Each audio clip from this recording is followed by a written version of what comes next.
तो आज मैं आपसे शेयर करूंगी बेसन से बनने वाली बहुत ही स्वादिष्ट मिठाई। इस तरीके की मिठाई ना आपने कभी बनाए होंगे और ना ही खाए होंगे। बहुत ही कम मेहनत में, और ना ही चाशनी बनाने की ज़रूरत है और ना ही खोआ मेवा की ज़रूरत पड़ेगी। बहुत ही स्वादिष्ट, एकदम घर में रखे सामान से ही बनाकर तैयार करेंगे इसे हम। तो चलिए फटाफट बनाना शुरू करते हैं। तो इसके लिए एक मेजरमेंट की ज़रूरत होती है। तो हम कोई भी कटोरी या कप ले लें। तो हमने एक कटोरी ली हुई है, उसी कटोरी से हमने एक कटोरी भरकर बेसन ले लिए हैं। अब जिस कटोरी से हम बेसन लेंगे दोस्तों, उसी कटोरी से हम चीनी ले लेंगे। तो चीनी अगर बहुत मोटे दाने वाले हों तो एक बार आप इसे ग्राइंडर जार में चला सकते हैं, और अगर छोटे दाने वाले हों तो आप ऐसे ही इसे ले लें। अब इसे लेकर हम इसे अच्छी तरह से एक चमचे से बढ़िया से इसे मिला लेंगे। तो अच्छी तरह से आप इन्हें मिला लें। और ये दोस्तों, ये जो मिठाई बनकर तैयार होती है ना, ये बहुत ही टेस्टी होगी। और जो मिठाई आप बाज़ार में 500 से 700 रुपये किलो खरीदेंगे ना, बिल्कुल वो आप घर पे ही तैयार कर सकते हैं, घर के ही रसोई के सामानों से ही। और इसके लिए आपको कोई चीज़ें ऐसे खरीदने की भी ज़रूरत, इतनी सामान हमारे रसोई में तो होती ही है। अब चलिए इनमें हम घी लेंगे। तो शुद्ध देसी घी है ये।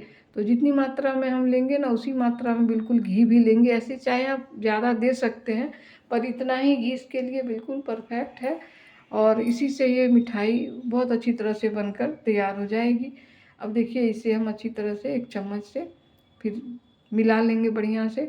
तो अभी ये थोड़ी घी जमी हुई है, गाढ़ी है। जैसे ही इसे मिलाएंगे तो ये भी पिघलना शुरू हो जाएगी और सारी चीज़ें अच्छी तरह से मेल्ट हो जाएगी, चीनी, बेसन और ये घी।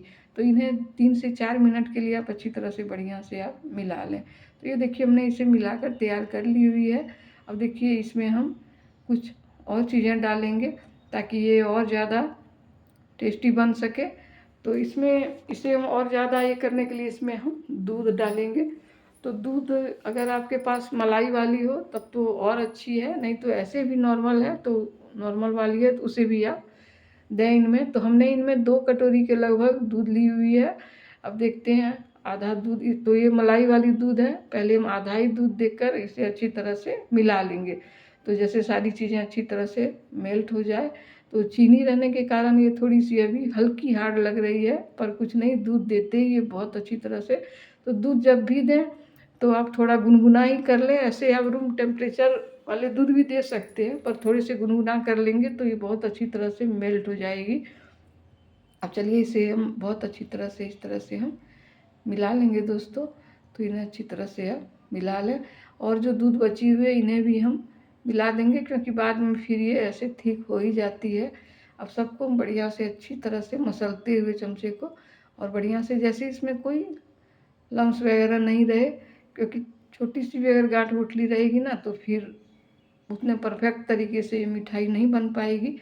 तो इस तरह से इन्हें बहुत बढ़िया तरह से थोड़ा सा आप 2 से 3 मिनट तक चलाते रहें तो बहुत बढ़िया परफेक्ट ये बनकर घोल तैयार हो जाएगी।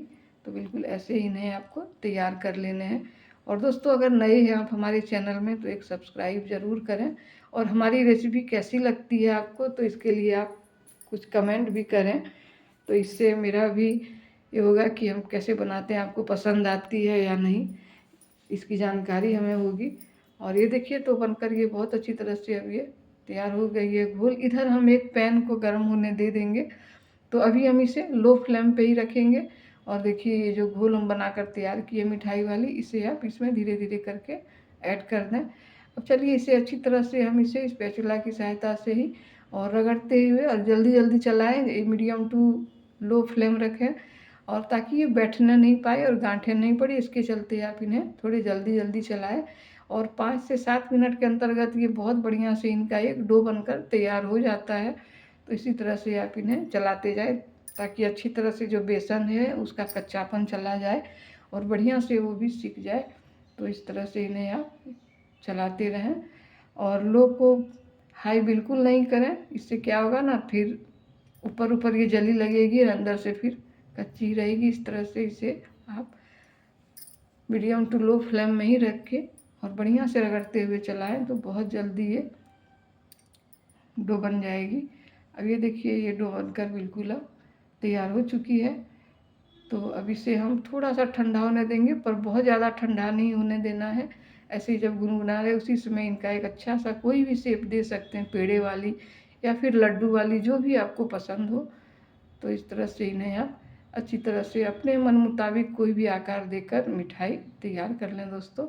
और अगर हाथों में थोड़ी सी घी लगा लें, ऐसे इसमें भी तो घी है ही, तो ये बहुत अच्छी तरह से और चिकने बनकर तैयार होंगे। तो ये देखिए हमने अभी 2 की है, इस तरह से हम सबको बनाकर तैयार कर लेंगे। तो इसी से देखिए बहुत सारी मिठाई बनकर हमारी तैयार हो गई है। अब इसे हम सजा लेंगे थोड़े से ड्राई फ्रूट से। तो हमने पिस्ते को छोटे छोटे टुकड़ों में कट करके उसे हम एक एक पीस दे के हमें सजा लेने हैं, तो देखने में और ही अच्छे लग रहे हैं। तो आप भी इसी तरह से बनाएं और इन्जॉय करें।